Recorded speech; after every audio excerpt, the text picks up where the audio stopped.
Speaker पद चुनाव पर मचा घमासान। टीडीपी पर अब इंडिया ने खेला बड़ा दांव। चंद्रबाबू नायडू के फेवर में बीजेपी को उड़ाती है नींद। आजादी की बात टूट सकती है बड़ी परंपरा। इंडिया का बड़ा प्लान आया सामने। लोकसभा स्पीकर के चुनाव में अब 24 घंटे का ही समय बचा है, लेकिन अभी तक एक नाम भी तय नहीं हो पाया है। इंडिया गठबंधन अभी स्पीकर पद को लेकर बीजेपी के अंदर मचे घमासान पर नजर बनाए हुए है।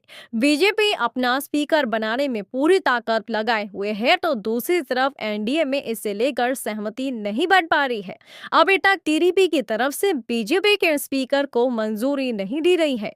टीडीपी की तरफ से ये भी कहा गया है कि स्पीकर पद को लेकर एनडीए में सर्वसम्मति से उम्मीदवार का चयन किया जाएगा, जबकि दूसरे सहयोगी बीजेपी को उम्मीदवार का समर्थन करने को तैयार नहीं है। साफ है कि स्पीकर पद को लेकर मामला सुलझाना बीजेपी की सबसे बड़ी चिंता बन चुका है।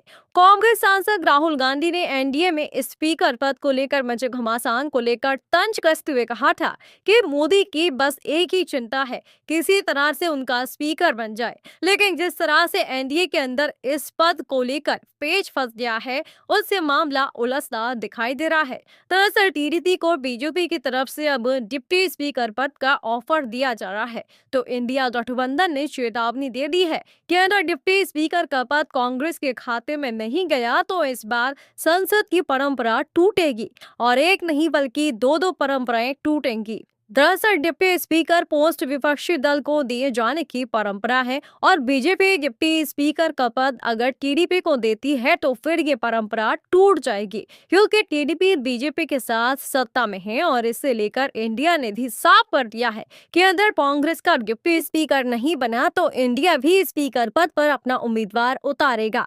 और ऐसा होता है तो आजाद भारत के इतिहास में पहली बार होगा कि स्पीकर के चुनाव के लिए मतदान कराया जाएगा। नहीं तो अभी तक स्पीकर का चुनाव सर्वसम्मति से ही कराया जाता रहा है। यहाँ तक कि जब विपक्ष का स्पीकर चुना गया था तब भी चुनाव सर्वसम्मति से ही हुआ था। फिलहाल तो पेश डिप्टी स्पीकर को लेकर नहीं बल्कि स्पीकर को लेकर फंसा हुआ है। इंडिया तो इसे लेकर अपनी रणनीति साफ कर चुका है।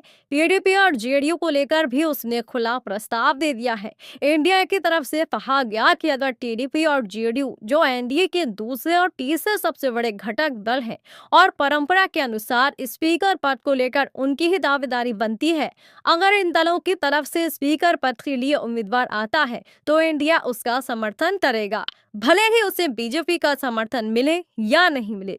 साफ है, इंडिया की रणनीति में बीजेपी बुरी तरह से फंस गई है, क्योंकि बिना टीडीपी और जेडीयू के समर्थन के बीजेपी के लिए अपना स्पीकर बनवाना तो दूर, सरकार बचाना ही मुश्किल है। क्योंकि बीजेपी के पास सिर्फ 240 सांसद हैं, जबकि उसके सहयोगी दलों के पास 53 सांसद हैं, और इसमें से भी टीडीपी के 16 और जेडीयू के 12 सांसद हैं। लोकसभा में बहुमत का आंकड़ा 272 है। अगर टीडीपी और जेडीयू के सांसद अलग कर दिए जाएं तो एनडीए के पास सिर्फ 265 सांसदों का ही समर्थन है जाता है, जो बहुमत से 7 कम है। तो दूसरी तरफ इस समय इंडिया गठबंधन के पास 236 सांसदों का समर्थन है, और टीडीपी के साथ जेडीयू अगर इंडिया के साथ आता है तो उनकी संख्या 264 हो जाएगी। इसके बाद जो दल अभी तक बीजेपी से दूरी बनाए हुए हैं वो भी इंडिया के साथ आ जाएंगे। ऐसे में लोकसभा स्पीकर का चुनाव बीजेपी के लिए सबसे बड़ी चिंता बन चुका है।